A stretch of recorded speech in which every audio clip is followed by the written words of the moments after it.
Hello, everyone, and welcome to Splatoon at Purdue. We are here with the CCA League Week 3 match.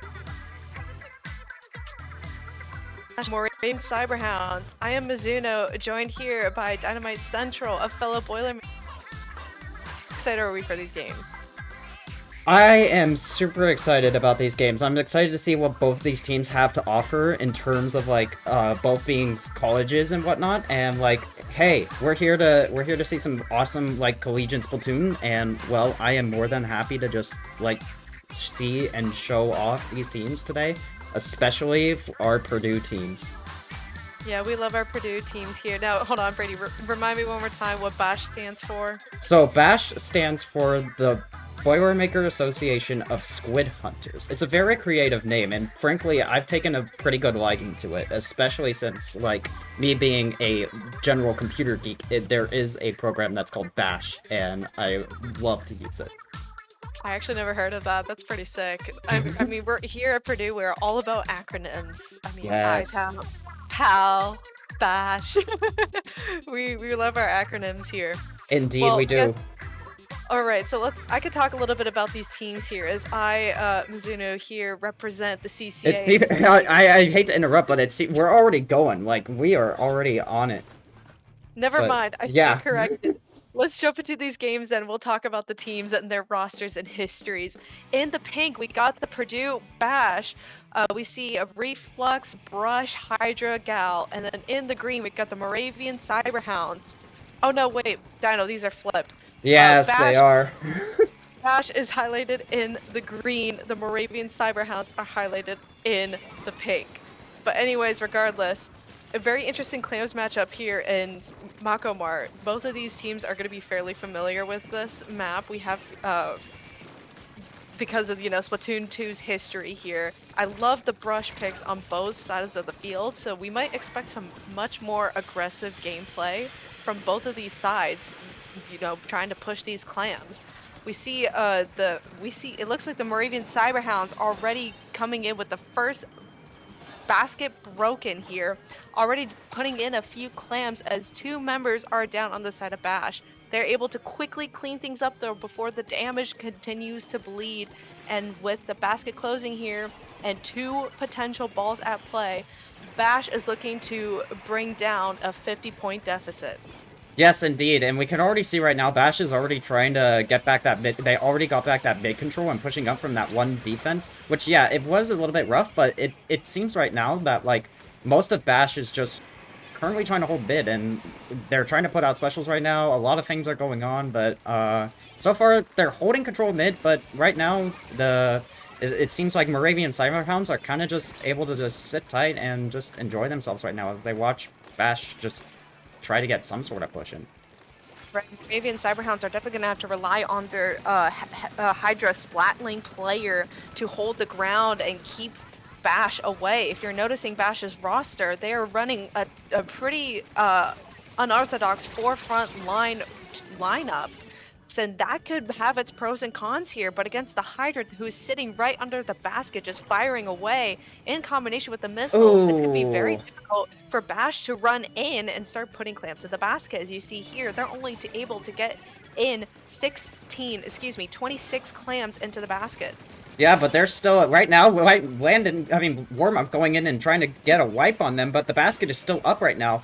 BASH is currently right now kind of holding their basket area and just keeping them away. They missed the ball, but it looks like it's their chance to just kind of go in and get the ball in still, but they're still trying to hold clams in, and it's just, unfortunately, their push comes to an end there, but they had a very strong hold on Moravian Cyberhounds, but they just couldn't keep it long enough for them to have the basket open and get enough clams in to take back the lead.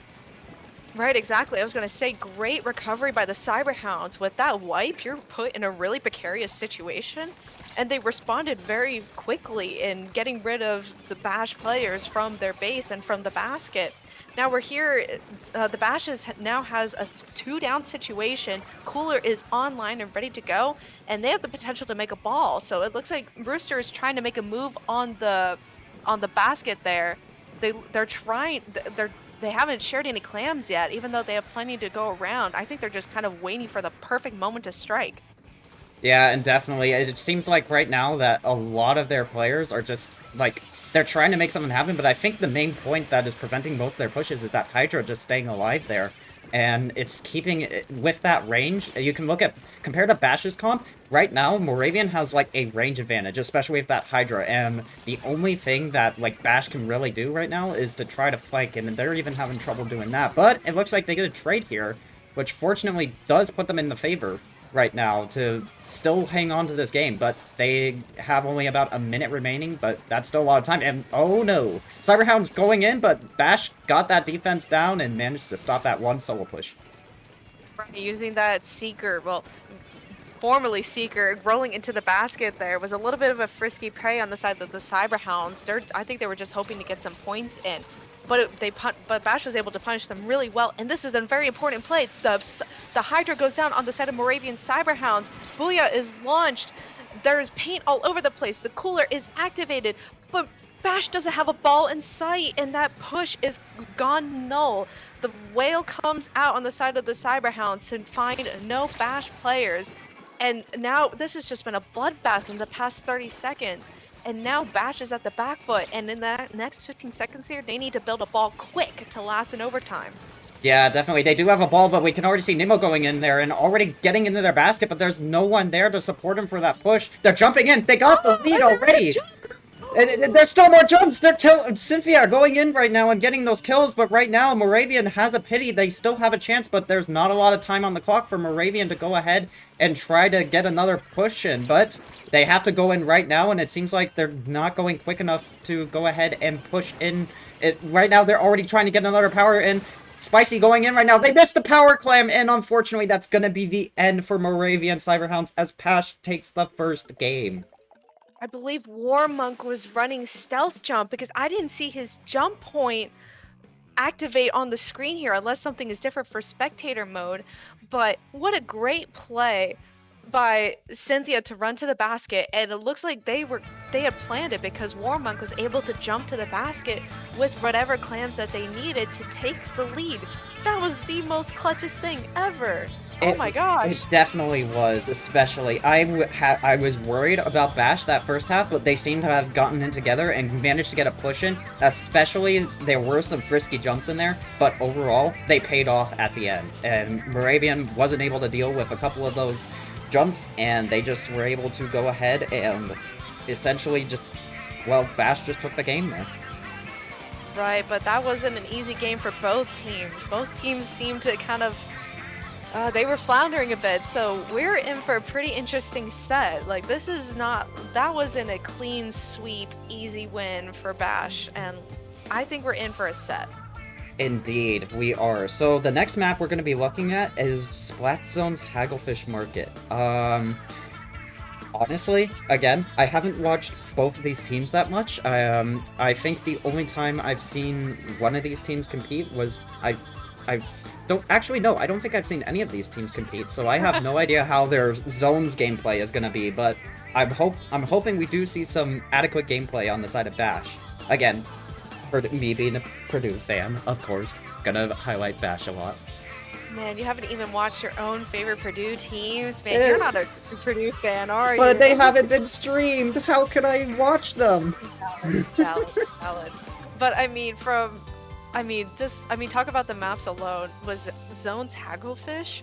You have a very stall-like map, and specials in this map can really turn the tables if used in the succinct way, right? Just having them staggered to create that domino effect so that you could completely overtake the zone and finally push in. Because remember, in Hagglefish, there are those two barriers on each side just towering over, and that obstructs the view of about, what is it, like a solid almost half the zone. So you can't lob your shots completely over.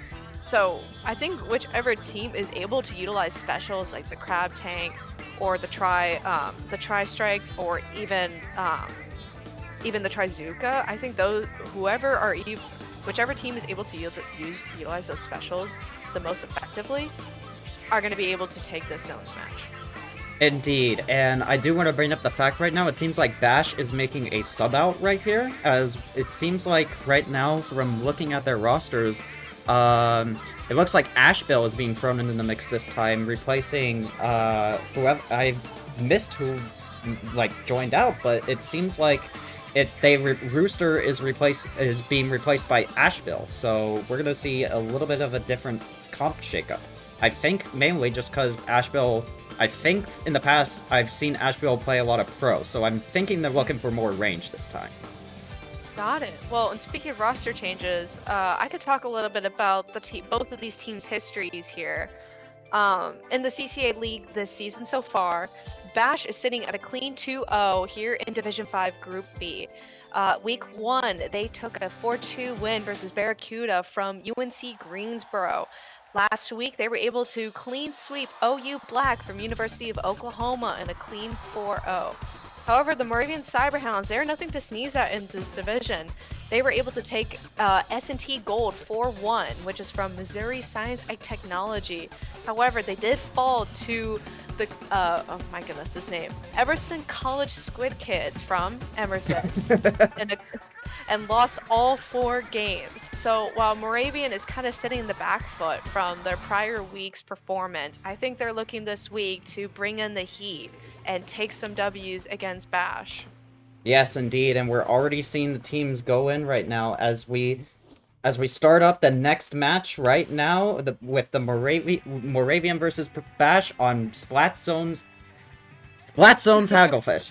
Again, Some of these names are absolute tongue twisters, I swear. Yeah, indeed. And already we got a zone capture with on the side of Bash right now. Bash currently wanting to stay dominant in their lead. And yes, I know the colors are long. Trust me, I am working on it. Bash in the purple here, taking down the NZAP with a clean slosh over here, putting pressure on this Hydra on top of the canopy, but gets called out by Jack on the brush from Moravian Cyberhounds, and the zone is going to change hands on back over to the Cyberhounds. They're going to sniff out that jump performed by Cynthia. There's going to be 3 jumps on the canopy here, and Moravian Cyberhounds are looking to put a bit of pressure here to ensure that they hold this wall, this giant wall of offense right here to hold back the zone.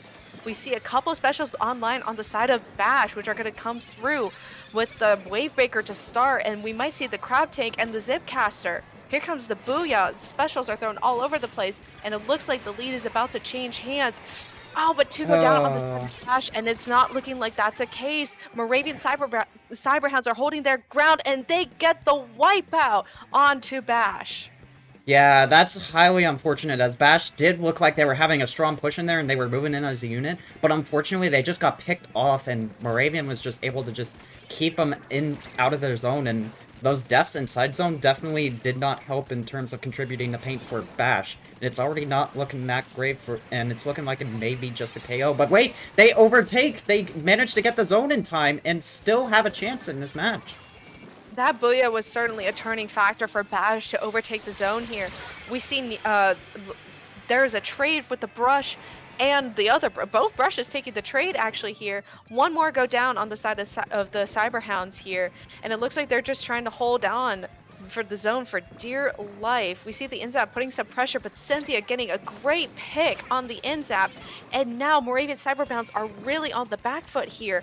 They have staggered 3 down, and the clock is ticking in favor of Bash. Fizzy's flying onto canopy here, and the sloshing machine calling out the NZAP. Are they able to get this kill here? No, but they decide to jump out, and the Zap pays for it. The Crab Tank is online right now, but getting pushed back by the NZAP and the Gal working together. Moravian Cyberhounds is overtaking this zone and punishing Bash. Oh my gosh, that was almost in Bash's lead right there. Indeed it was, but now we're going to have to be playing a penalty game here, as both teams are at a really close score, but have really, really high penalties right now. The Pro taking out that NZAP there right now, and they seem Bash is looking like to get back in right now, but they're kind of having a little trouble trying to get paint right now, but they are getting the kills that matter, and they do manage to retake the zone. And already we're seeing that there's a bit of a contention with the 2 teams right now. I was about to say, you rightfully point out, Bash's painted composition is severely lacking relative to the Cyberhounds, but as you said that as well, and you rightfully point out, Bash is able to secure the kills that count and the kills that paint the floor. Remember when you splat your opponent, that leaves behind a trail of ink in your color, and those kills can matter. So getting those splats on the zone is going to change the tide for this match, and hopefully that will allow the chance. Ooh. Really unfortunate splat bomb there from Spicy, but these picks are crucial for Bash in order to take back the lead here. Punish the punishment here is winding down slowly but surely on the side of the Moravians of Bash, and but with the Booyah, looks like the zone is going to trade hands once again. Yes, indeed. And we already see right now there's a bit of contention on the zone. The Brush trying to go in for a flank there gets caught out by the other Brush. Swashing Machine going in on their own. Right now, they're just going in one by one right now, kind of taking 1v1s. It's not working in their favor right now. As two people of Moravian tries to move in, the Brush does manage to get one of the members, but unfortunately doesn't get the other one, and they're able to not get that pick, and still the Brush is going in on a frenzy right now, going in and just painting the zone right now and like getting the kills. Now all that's left is the Hydra in their way, and it's looking like a Booyah is getting popped out right now, as also the Hydra pops out their Booyah and catches that Rush out. But there's not a lot of time left on the clock, and Bash needs to hold on to the zone right now if they want to push it to overtime. And unfortunately, they already do lose it here, but they're trying to get it back right now. That Booyah is going to be crucial to try to get the zone back right now. They do get the cap right now. We do have an overtime zones match right now. And they're going to have to wind it until the very end, until they take the lead on this Dynamite. With overtime, they're winding down to 25 penalty points, but 2 are down, and here comes the Booyah. And with the E-Leader and K-Pro, the Vanilla Pro, it just wasn't enough paint to hold on once team members went down just one by one. Indeed, highly unfortunate for Bash there, but unfortunately, with the Moravian Cyberhounds, they had a lot more paint compared to Bash. Bash had the kill power, Moravian had the paint power, and partially more the kill power, but ultimately, in this game, in zones, it's all about who turfs the most. And unfortunately, Bash couldn't make the cut for this time. That's right. You took exactly what I was gonna say. I mean, just the pure painting power, that difference. I understand the range of utilizing the E-Leader and the Pro in this situation, especially with the Crab Tank. The range is just unfounded. But with the lack of consistent paint output, uh, Bash was just simply gonna struggle with overtaking the zone and again relying on crucial picks, which you can't always be in favor of. Indeed, and Bash is already going to make another sub out. That it seems like they're subbing back in Rooster for Ashbill, so they're just swapping in between those two players. But yeah, already having another sub out for Bash, maybe it may help them, but that does mean that partially their pro is gone for now. Right, exactly. Now we're looking into game 3 here of this best of 7 set. Game 3, TC Wahoo. Now this is familiar for folks who have been around in Splatoon 2, but they did change the pathways a bit for the tower for what I believe it's the first checkpoint, right? Yes, I do believe so. Yes, they changed the path for tower on the first checkpoint, where it's a little bit different. I don't play tower this much in Wahoo because of that janky, like, pathway, but all I know is that it's weird, and I don't know if it goes over the wall or if it goes, like, around it in a weird way, but all I know is it's weird. Right, exactly. So, I mean, for those who are familiar with Splatoon 2, maybe that adjustment can be a little bit trickier for when you're trying to initiate your first objective push. But maybe for folks who just started playing Splatoon 3, maybe it's something that they've adapted to more quickly. So, with these newer teams, this will be very interesting to observe in this match, because with both of these teams being so relatively new in just not just the competitive scene, but new as in playing as a team in a competitive environment. I mean, this will be a very interesting match to observe. It's kind of similar to Clanblitz Macomar in a way.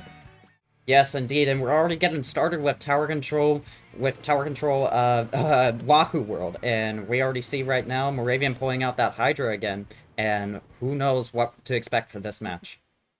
All right, we got Moravian in the teal slash green and Bash in the lovely hot pink. We see similar comps to what's been run before, with Bash running a very front line aggressive comp with a range no more than a sloshing machine. And like you pointed out, Dino, Moravian still double downing on that Hydra, which I think is going to be crucial in this matchup, given how many, with the space, with the plat being so separate sometimes, with the, oh my gosh, what's it called? With the lever being activated and the plat being extended in certain periods of time. I think that would be crucial for kind of zoning different parts of the map here. Yeah, indeed. The Hydra did work wonders for them the last match, but it already seems right now that Bash is already making a strong push right now, as we can go ahead and see right now as Bash is already going past that first checkpoint. They have a bubbler on, but they're dropping in a gal for that splash, and they do manage to get the tower. It seems like Bash is trying to come back in, but again, just going down one by one, and Moravian is able to just continue to hold on to the tower here, and they're going to start to try to move up. Great defensive end on effort from the side of the Moravian Cyberhounds. I mean, with the situation that we're in against 3 specials, I think it was very crucial for them to stop them before that second checkpoint. We do see here the sloshing machine utilizing that booyah to stop the tower in its tracks and getting a great pick on the with the assistance there from the what was that, the junior, it looked like. So now we're back into the square one situation. The sloshing get another great kill. Great picks there that are going to be crucial for getting this tower further and further ahead. We also got a bubbler and a crab tank combo on the tower, which is going to be a great unit. And Nemo is just on fire with the sloshing machine right now, getting another crucial pick and putting out a booyah onto the Hydra. Yes, indeed, and we already see they're lining up for that second checkpoint right now. That Hydra is killing a lot of people. That Junior needs to get out, but unfortunately, they did not get out in time. That's going to be a wipeout for the side of Bash right now, and again, Moravian Cyberhounds going ahead and trying to do another push here. Let's see if they manage to actually get some more points on the board. With Bash all down, they're going to have some time to move up, but already right now we can see the Gal going down here. Booyah is getting popped out. 2 down on the side of Moravian. Double Booyah getting popped out in the same spot, which is interesting enough, but it manages to catch 2 people from the side of Bash right now. Right, exactly. What a very interesting use of the booyahs, but I mean, it helped create space, so that's all that matters. But Moravian Cyberhounds are completely stopped in their tracks right as they are finishing that first checkpoint. Great use of the crab tank there from Bash's Splash-O-Matic here, already charging up halfway to their second one, and we're kind of back into this situation where Bash is looking to head back over to that second checkpoint. But it looks like they're going to be stopped right in their tracks here. Both teams have a few members staggered, and we see Warmonk jumping out. Looks like back over to mid. We see Cynthia on the brush here trying to fend off 2 opponents, make that 3 opponents with the Zipcaster, but doesn't go anywhere. The tower still rides on nonetheless as Bash looks to keep pursuing that checkpoint they so desperately need, but they don't see the booyah coming from the plat.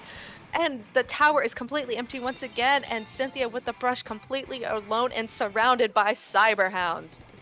Yep, and already we can see here that Warmonk's going ahead and trying to paint for another crab tank right now. We can go ahead and see right now that they're just kind of holding their defensive position so far. I think Bash's defense has been pretty solid right now, but Moravian right now still has another strong push, and we can see right now that the Hydra is starting to feel more comfortable and trying to move up as they take out 2 people of Bash. It's looking like Moravian's going to try to push this all the way to second check, which is what they need right now to try to get lead. But right now, we can see the crab tank popped out on the side of Bash, and Moravian loses tower because of this, and Moravian's going to have to be forced to back up in the mid, and they're not going to be able to push that tower. Already a valiant effort by Warmonk here, going in and trying to clean up mid and get Moravian out, and, well, he forced that Hydra back, so Bash may still have a chance to hold on to this lead right now. You rightfully point out Bash's defensive efforts here have been incredibly strong despite the obvious compositional differences here. But I think it really has to do with the combination of the Booyah and the Crab Tanks playing off really well against each other. And that has really paid its dividends here, as we see the gal here on the side of the Moravian Cyberhounds getting not just 1 pick off of that, getting stopped by Cynthia's brush here, with only the Hydra left alive here, and with Bash on the tower. 3, 2, 1, and the game is said and done. Bash takes game number 2 in a much more sound fashion than they did in game 1.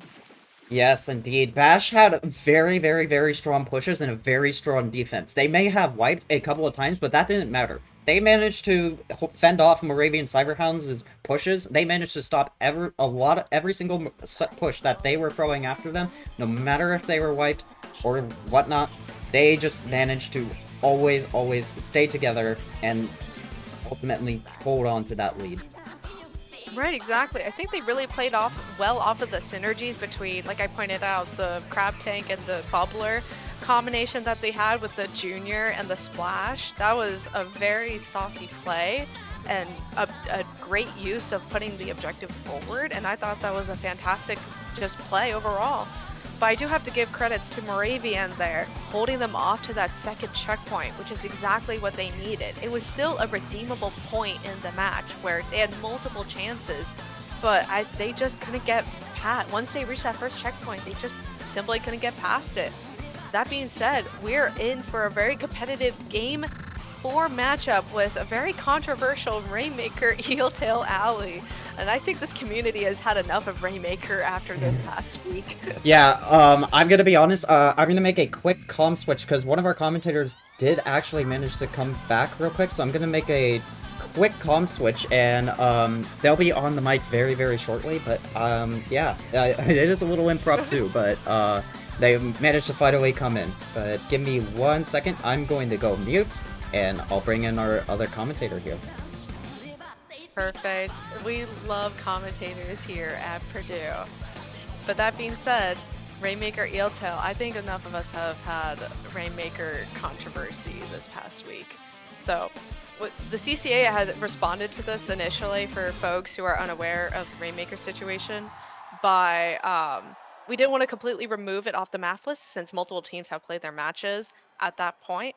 So since given how rare the Rainmaker glitch was that we have found based off of testing and other members of the community, I would say we just ended up deciding in the favor of playing it out, and if it happens, clip it, replay, and we'll go from there. That being said, we have a new commentator on board.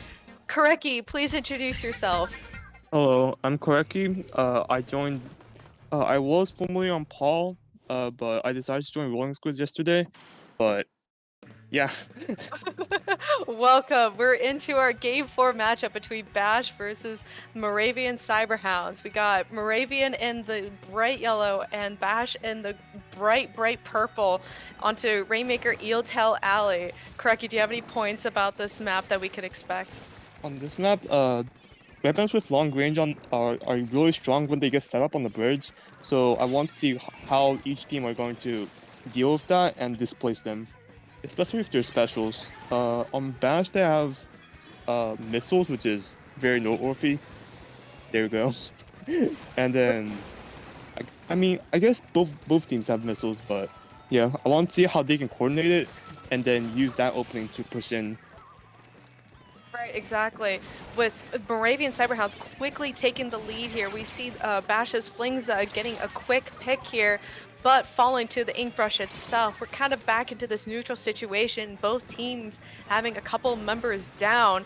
With 1 minute into the match, Killer Whale comes off with another booyah. Moravian Cyberhounds looking to make a move onto the Rainmaker and creating some space. However, they do lose 2 members in attempt to make that effort, and it looks like with 3 down on the side of the Moravian Cyberhounds, Bash is looking for an opportunity, an opening to pick up the Rainmaker. Oh, that's a good, nice pick though. They had someone die to a bomb, but they picked it up pretty quickly after that. The Rainmaker is still moving. It looked like they were going to go to the left checkpoint, but this time they actually just go to the right checkpoint, get the break. Let's see if they can get the pop. It looks like they will, and will they get the lead from it? It'll be really difficult to. They just are able to right as they picked it up, fortunately. But 2 members are down, and Rooster is looking to jump ahead and take it through that slig just for a couple extra points, but gets completely stopped by that Killer Whale.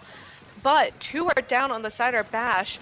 And they're looking to pop the Rainmaker, but instead they are forced to make a retreat after the combination of that Killer Whale and Booyah here. Yeah.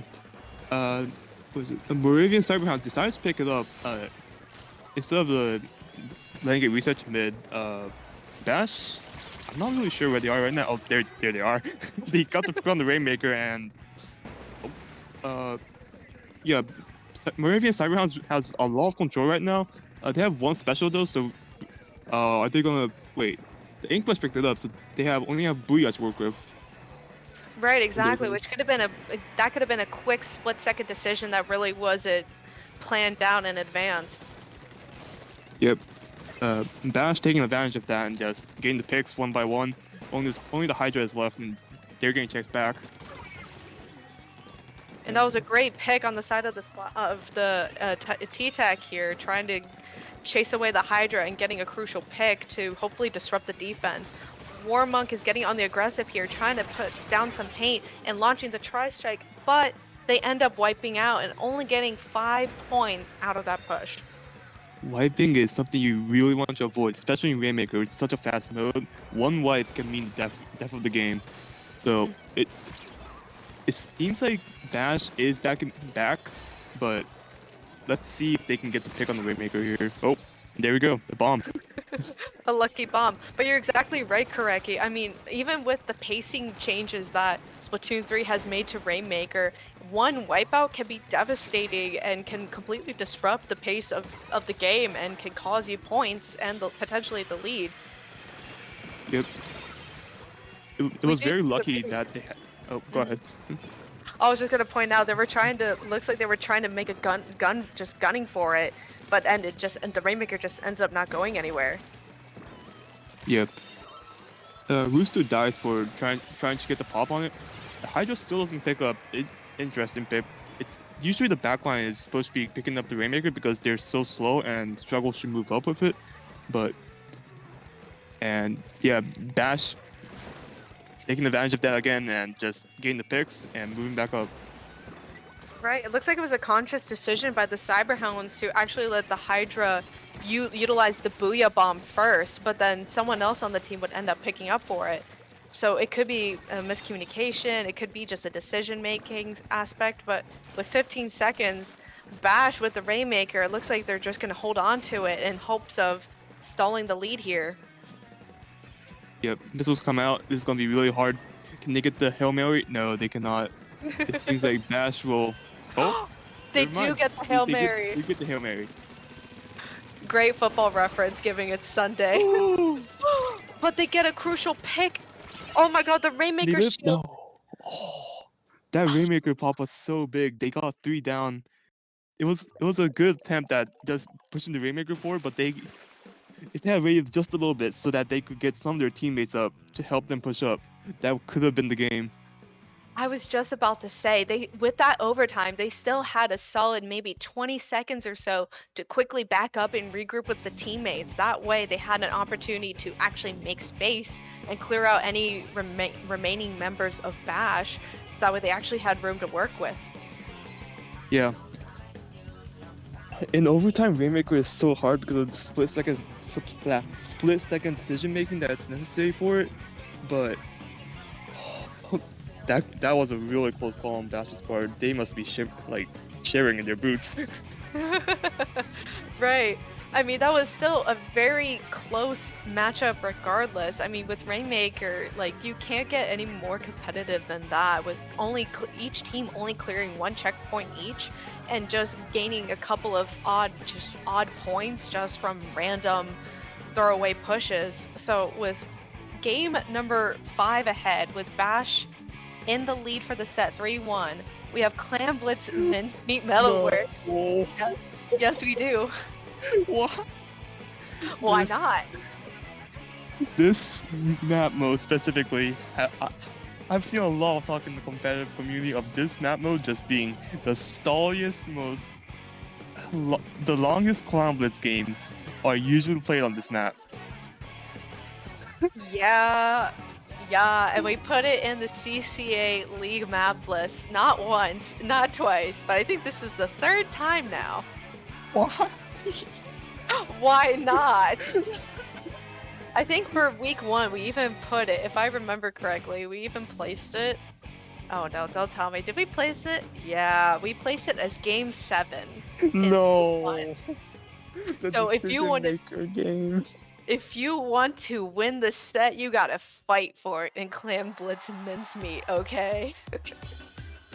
It'll be interesting to see how each team decides to fight for this map. It's so hard to push in with through that great bridge or that one side flank route. It's so open, people can see every entry and just deal with it by specials, by bombs, by gunning them down. It's so hard to get a good push in on this map mode. Right, exactly. And having these poor teams trying to find a way to scramble and flounder and just desperately find some way to do that is going to be very fun and amusing for the next 8 minutes or so. Just let them dance around for our entertainment. Let the jesters play. Alright. For the comps here, we see an E leader on the side of Bash. Flings are still out, so they're still gonna get missiles, which is gonna be really helpful for them to make a push. On Moravian Cyberhounds side, they also have missiles on Reflux. Hydra's still in play, and then still the Ink Push. So they both have really good range. And missiles to get a good push in, and then also a brush, so mobility.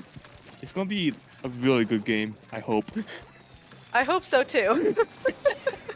I mean, we already see the missiles putting a lot of pressure on both sides because it forces each player to scramble and reposition. I mean, putting missile pressure on the E leader on the side of Bash, War Monk, is going to be very difficult for them to keep making their shots.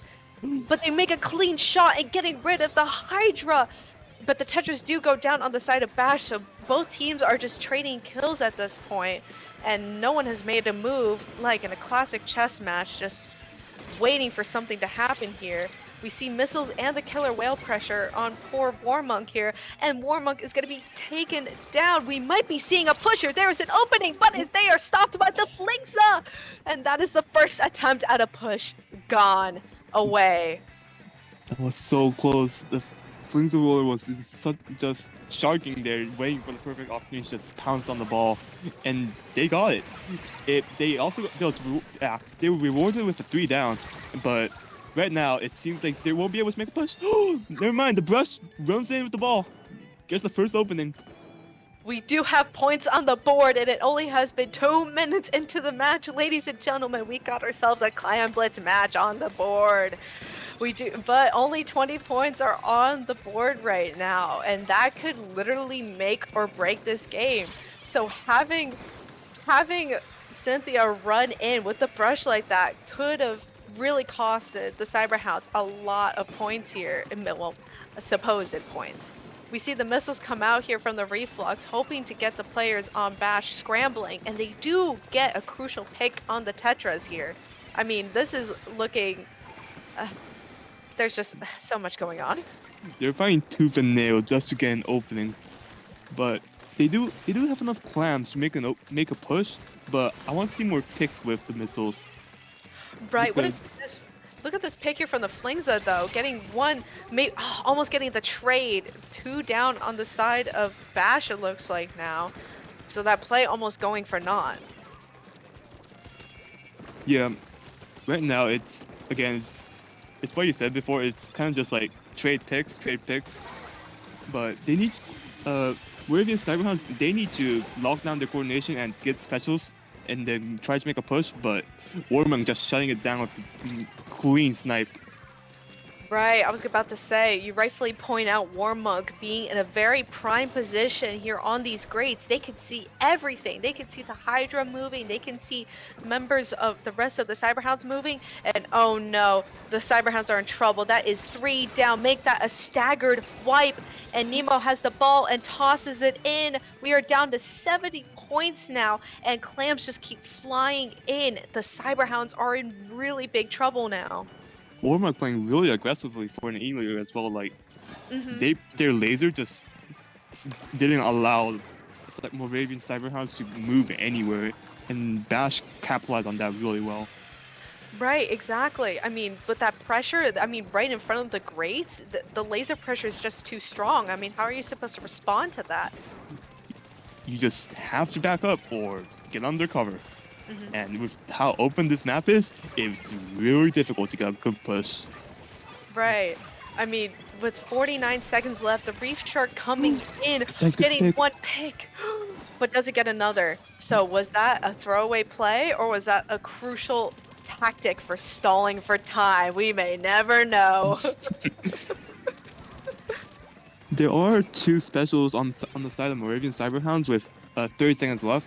I, I'm wondering if they're going to try and get a good push in beforehand or wait for overtime.